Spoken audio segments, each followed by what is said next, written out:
without wasting much of time, I would like to push a question to Mr. Bukunmi Ojo.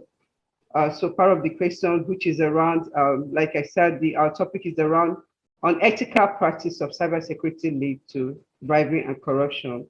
Because we all know that our organizations are facing great challenges in generating, maintaining, and retaining ethical employee at work, due to high competitiveness.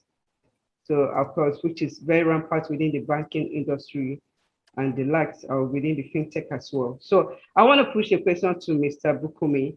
I just want you to just quickly give us an overview of what unethical practice within an organization is all about, and also the people that are really involved on this. Thank you. Yeah, good afternoon once again, everybody. Presenters and all participants. Yeah, good afternoon. From my point of view, I would just say that unethical practices, that word or that phrase, unethical practices, to me, it is not exhaustive. It ranges from coming, it ranges from doing what you're not supposed to do at work to not doing what you're supposed to do at work. I don't know if that is clear. Then to, you know, doing some shady deals and trying to manipulate figures, trying to change some things that are not supposed to change, processes and technologies, trying to cut due processes. So for me, I will just use those I'm short sorry, things. Mr. Bukunmi. Please, I would encourage you to put on your video, please. That would be a little bit difficult. I'm currently in a place where I wouldn't want to turn on my video. See if that's fine, please. Okay, sir. Okay. Yeah. So as I was saying, I would just say that those things are part of the things that categorize unethical practices. They may also include wanting financial gain for what you didn't do, or wanting more than what you deserve, or stuff like that. So those kind of things, I think they are the major motivating factors. They are the major motivating factors, as we know that a larger percentage of all cyber crimes are motivated by financial profits. So yeah, for me, I think that is a leading cause in cyber threat and risk these days. Thank you so much. But then I also wanted to know if the kind of people involved, who do you think, that are really involved in this unethical? Well, I would say that nobody is above unethical. Nobody is above unethical practices. It can even start from as little as the gatekeeper to the CEO of an organization. But it is more pronounced. It is more pronounced among those that have the technical know-how to manipulate these systems and get away with whatever they are trying to do. Yeah, and so if for instance, if the CEO is not much of a technical person, he can probably get the CTO on his side that is of course a technical person, and he can start doing some shady stuff. So it really is not limited to any class of person. It can be from the gatekeeper to the CEO. It just depends. I think the major thing here is the integrity. Yeah, for me, that's it.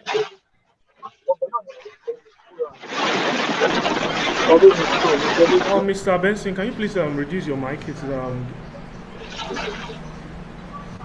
Oh, all right, thank you. Sorry. Okay. Thank you, Mr. Bukunmi. Thanks so much for that. Okay, I just want to welcome Mr. Benson. We're glad to have you. I have a question for you. I don't know if you really settled down for this. Can I go ahead, please, Mr. Benson? Please confirm. I'm with you, but actually, I'm Okay, just trying to see where I can pass because I'm driving along. It's all right, no problem. Thanks so much. Okay. I'll follow you as well. Okay, sorry, sir. Thank you. Okay, to Mr. Ifeanyi, please. Okay, we will allow you to settle down. Okay, my next question goes to Mr. Ifeanyi. Good afternoon, Mr. Ifeanyi. Okay, my question is, why are organizations so concerned about, unethical behavior? We just wanted to educate us a little around that. Why organizations are so concerned about unethical behavior. I hope you can hear me, sir.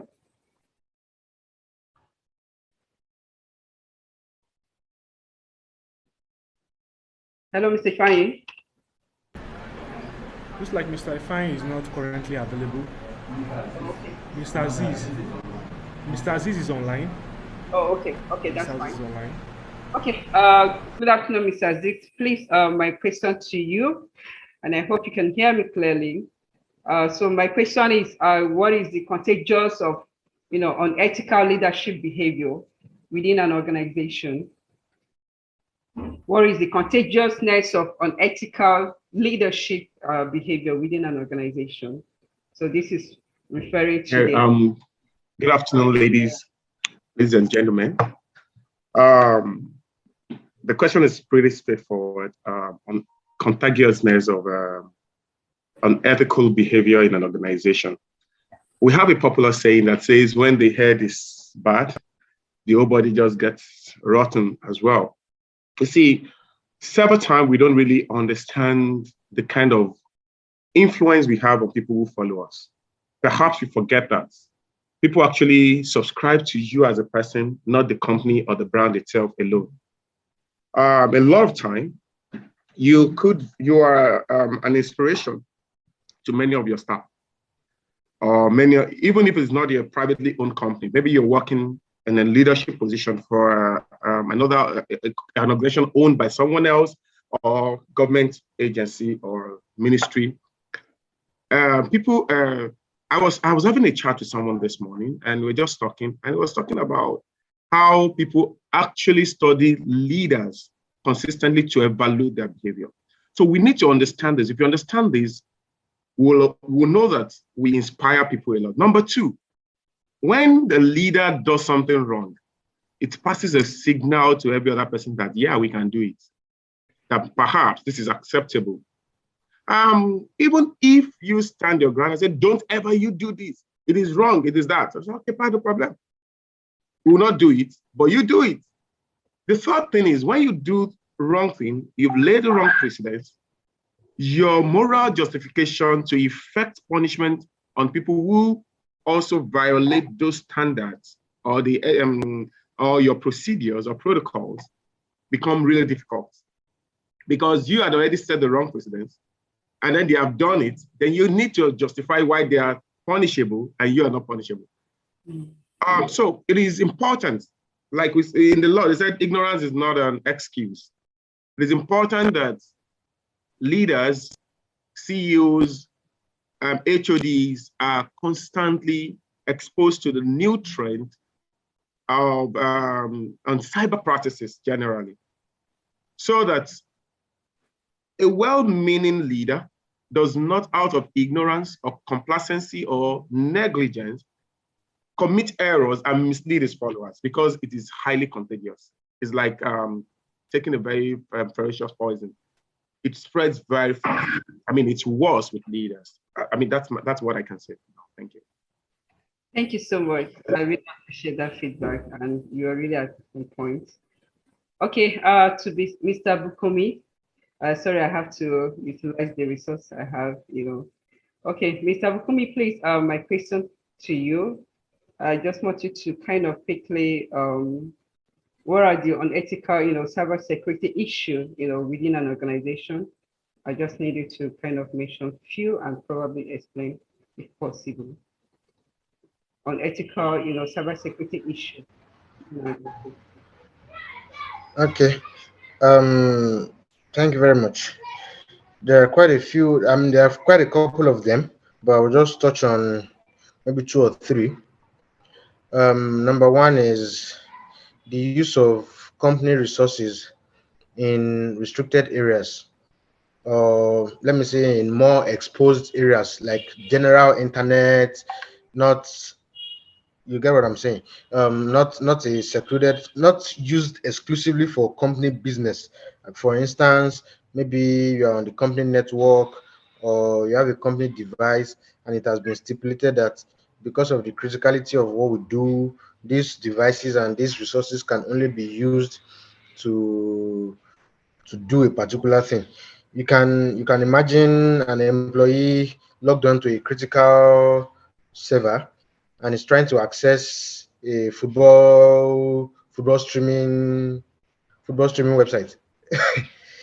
So those kind of things. That is one. Then two, a lack of proper access control management is a very popular and common one in the cybersecurity space. What I mean by this is, most people, well, I won't say most people, quite a lot of people, this issue has been discussed earlier today. Quite a lot of people have more privileges than they require to carry out their day-to-day job. So this is a very poor practice, very poor habit that can expose the company, its customers, and even partners to cybersecurity exploits. Then there's something called exposure of information on need to know basis. There are some classify, of course, there's information classification. We have the regular ones, we have confidential, we have internal communication, we have restricted. Those classes of information, there are specific groups of people that are supposed to have access to such information, and it will surprise you that in some organizations there are some people that the maximum amount of information they need to know, considering their job role, is the internal communication or publicly available information. But you'll be surprised to know that they have access to the confidential data, they have access to restricted data. When people like that, especially when they don't have proven track record of faithfulness and integrity, when they have access to such informations, you'll just be surprised that they would eventually sell those data to malicious guys. A speaker earlier said about a Tesla employee that was offered millions of dollars to install malware. You can imagine someone that has that kind of access. If it was not someone um that had provable track record, he would have easily collected the money, installed malware, and it would have been, oh, Tesla has been breached. So this, well, for use of this case, I'll just limit my answers to those three things. Number one, too much exposure of information, lack of proper access management, and use of company resources um for unauthorized purposes. Thank you very much. Thank you, sir. Thank you. I have one more question for you. Yes, thanks so much for that. It was really at point. I know that for every organization, what is critical to them is the data and people. Now, I want to ask you this question. What do you think that could be the possible thing that actually lead people to do this kind of malicious things? What do you think that could, what is that possible thing that could lead them to do that? Well, everything I want to believe everything revolves around financial profit, but there might be a few things that are informing that. Number one, maybe the employee is not being properly compensated at work, and maybe it just feels, oh, this is my way of getting leveled up to what I'm supposed to be getting normally. So we just embrace the bad way to get his profit. Then secondly, we have case of disgruntled employees, maybe people that, for instance, maybe he had a beef with the CEO or somebody, and he wants to kind of take a revenge on the company. So that's also one of the things. Then some are really unprovoked. Some are unprovoked. Some people really don't have the intentions of doing such things, but when they see the opportunities, they just oh wow, this is a very good opportunity to do this thing, and when I just do it, I might just get away with it and get a lot of profits. So yeah, some of them are unprovoked. So for me, I would say these three things are leading causes in why these things keep reoccurring. Okay, thank you for that. Thank you so much. Okay, I will switch to Mr. Aziz. Just a quick question for you. So this is kind of, we are looking at, way out, how to resolve this, advising organization on way forwards around this. So my question to you, Mr. Aziz, is what are the measures to put in place, to curb this ethical practice within an organization?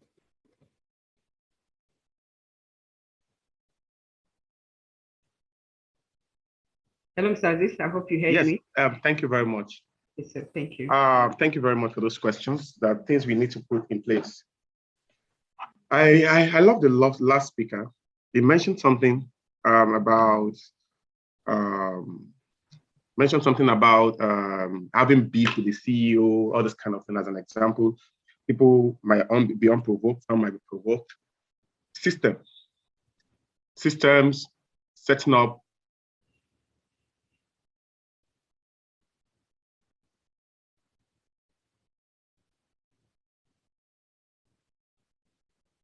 Hello, sir. Hello, Mr. Aziz. Are you with us, Mr. Aziz? We can't hear you.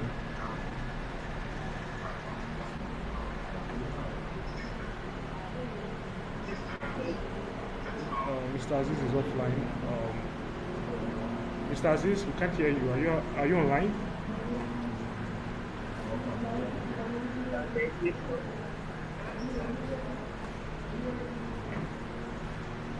Oh, okay. Okay. While we're waiting to rejoin. Okay, Mr. Bukunmi, sorry. Please, one more question to you. Just still around, the way forward, how to resolve this. I needed to kind of briefly tell us, okay, what are the things, that organization need to put in place to make sure, they monitor, they control unethical behaviors. Thank you. Thank you very much. One of the major things for I would touch on physical access control and systems access control. For physical access controls, I think there's a need to be more stiff on the use of CCTV cameras in sensitive areas where sensitive systems are hosted, where sensitive information are kept, so that people don't just go in at any time and do whatever they want to do. Everybody is held accountable per time when they enter, and nobody having no business should get in to places like that. Then I'll talk about the systems access control. A speaker mentioned it earlier that there's a need to always disable local admin accounts on systems. That has been one of the major ways where malicious activities go through the network, because a lot of system administrators, they just let's just leave the local admin account and be using it like that. There's a need to disable the local admin account and allocate appropriate privileges to specific users as their job role requires, so that if a particular user, say for instance Mr. A has super admin privileges and he does some things on the system, by the time things go wrong, you can able to get back to the logs and check that, oh, at also point it was Mr. A that did this, it was Mr. A that did that. But if everybody is using the local admin account, Mr. A can come there and do something, and by the time you realize it, Mr. B has come and used the same account too, Mr. C has used the same account too. It's difficult to pinpoint who exactly did these things. Then I think another thing is, like I said, some of them are unprovoked. Some of these things are caused by ignorance, employees, negligence.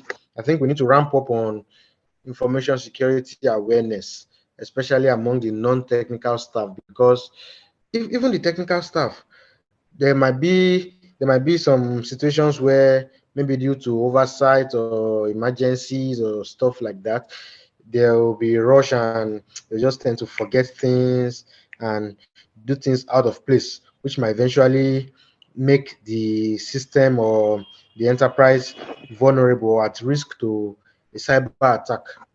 And most of these cyber attacks, a larger percentage of them come from insider threats, like Mr. Philip rightly said in his presentation earlier.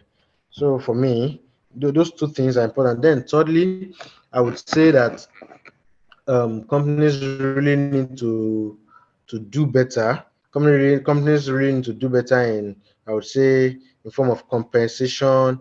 Because for employees that do these things because they are not properly compensated, we can almost say that if they are properly compensated, they would not do such things.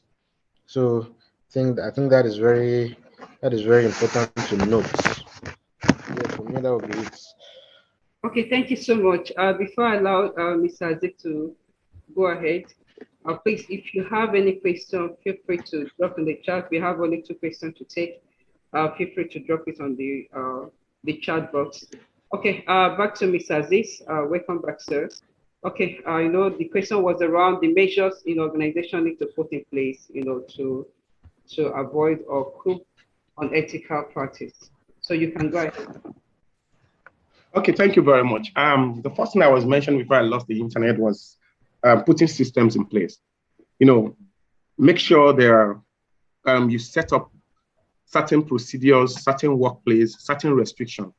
One of the speakers earlier mentioned something about information management, or should I say information security. For us in my organization, for example, we have 2 categories of information management. We have 3. We have the speed of handling information, how information is handling, and the security of the information. So, for example, in the speed of handling of information, we know how long you have to hold on to an information before you pass it on. So we have the flash, we have the immediate priority, and then we have the routine. Then, in areas of who do we share information with, we have 3 categories. We have the need to know, good to know, and no need to know.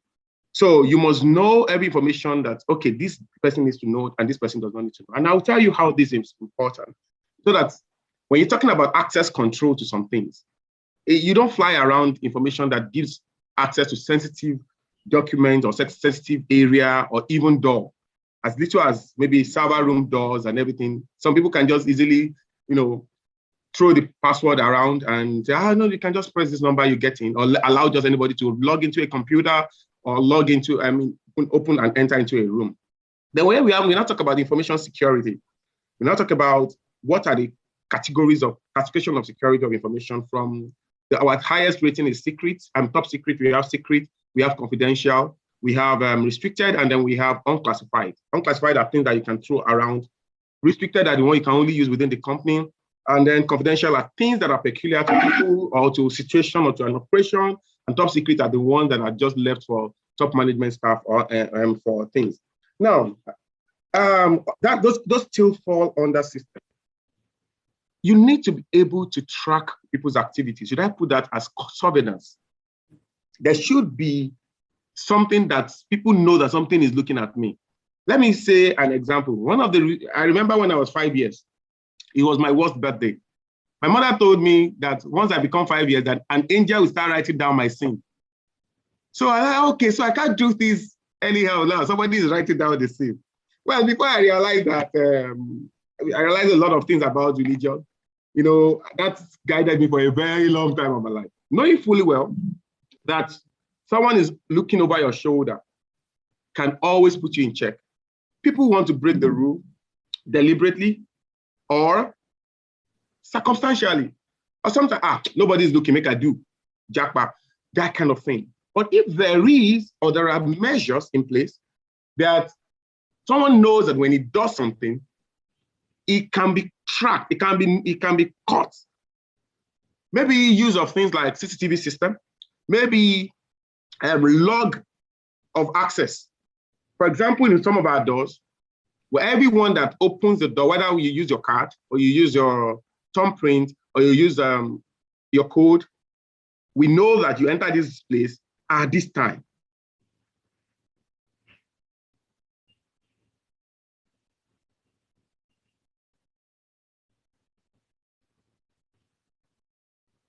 Okay, it seems the internet is misbehaving.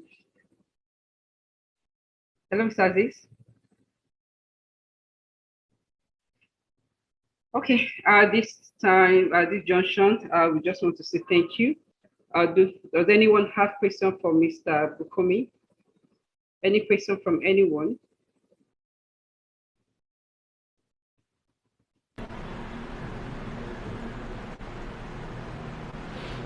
Any question before we round it up?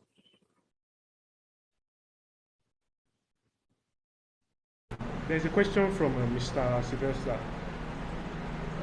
Thank you, Mr. Panelists. Good afternoon, ma. Good afternoon, sir. Yeah, thank you very much. I really want to commend your efforts so far. But I just want to ask a little things about, because sometimes we discuss about the security aspect of it, which is the levels of security. We discuss about that. Likewise also, and at what level can an admin goes? Because there was a case in our university at that time where I was going through my research, and that research stated about fine grained access control system. That is, it gets a level by level that you can have an access to. When you are a top manager, you can have access to, maybe you are the CEO of a company, you can have access to every detail that what is going on in the organization. So, but this time around, sometimes in banking sector, it's not much of that now because of the security issue. And how do you think we can deal with that kind of access privilege or access control in our organization? That is number one. And number two thing, we also discussed about the leadership issue. Like I said, we always have the leadership issue when it comes to issues of cybersecurity. So, and what can we do? Like what Mr. Godfrey, I think Mr. Godfrey also contributed to this one. Mr. George also contributed to this one. So, what can an individual or an organization do to be able to cushion the issues of leadership in cybersecurity domain? Okay, Bukunmi, can you please take that? Can you answer that, or Mr. Azeez?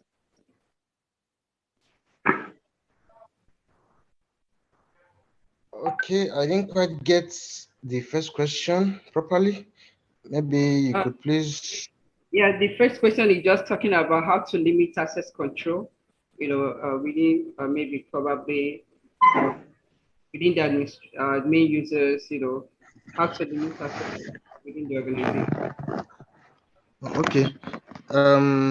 Well, not to overflow the issue, we've said that proper privilege management. So I think the first step to this is having a log of what every employee is expected to do on a day-to-day, and properly documenting, okay, at this level, what amount of information does he or she need to know, or what amount of access does he need to have, and what does he not need to know. So I think first step to that is a realization. Once there is a proper outline of, okay, this is what he needs to do, and that, then it can move to the stage of approval from the top executive level. They approve, and then the system administrators and network engineers move to implement this. So I think, and of course, there should be there should be a regular check, or as we call it in information security, audit of these privileges, to ensure that at no point were those privileges escalated, or at no point were they assigned to somebody that was not supposed to have them. So for me, I think those three things: one is outline, then two is approval, implementation, and regular audits to make sure that these things are in check. Okay,